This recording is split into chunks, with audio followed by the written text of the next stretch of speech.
নবীজি বলেছেন যে সবচেয়ে বেশি আমি যে পাপের ভয় পাই আমার উম্মতের উপরে সেটা হলো সমকামিতা,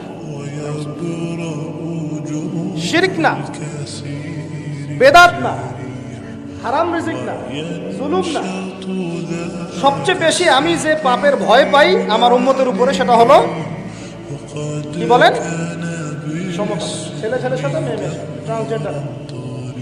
নবীজি বলছেন সাল্লাল্লাহু আলাইহি ওয়াসাল্লাম, ওয়া ইদা ওয়াজাদতুমুহু, তোমরা যদি এরকম কোনো সমকামীকে পাও, ধরতে পারো, ফাকতাল আল্লাযী আমিলা আমালা কওমি লূত, যে ব্যক্তি কওমে লূতের মতো আচরণ করেছে, ফাকতুলুল ফাইলা ওয়াল মাফউলা বিহি। নবীজি বলছেন ফাকতুলুল ফাইলা ওয়াল মাফউলা বিহি, যে করবে যার সাথে করা হবে দুইটাকে গর্দান নামাই দেবে।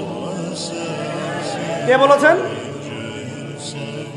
এখন যে করছে ও তো এই অপরাধ করেই ফেলছে, যার সাথে করা হচ্ছে ওই অপরাধী, যে এখানে ফান্ডিং করবে সে অপরাধী, যেকে প্রমোট করবে সে অপরাধী, যেটাকে শিক্ষার কিতাবে নিয়ে আসবে সে অপরাধী, যদি কোনো প্রশাসন গভর্নমেন্ট একে প্রমোট করে তারাও অপরাধী।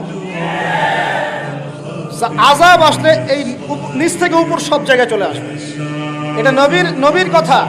যে কোনো মাদ্রাসায় যান, আমার কথা বিশ্বাস হয় না, আপনার যে আলেমের কথা বিশ্বাস হয় ওই আলেমকেই বলেন যান।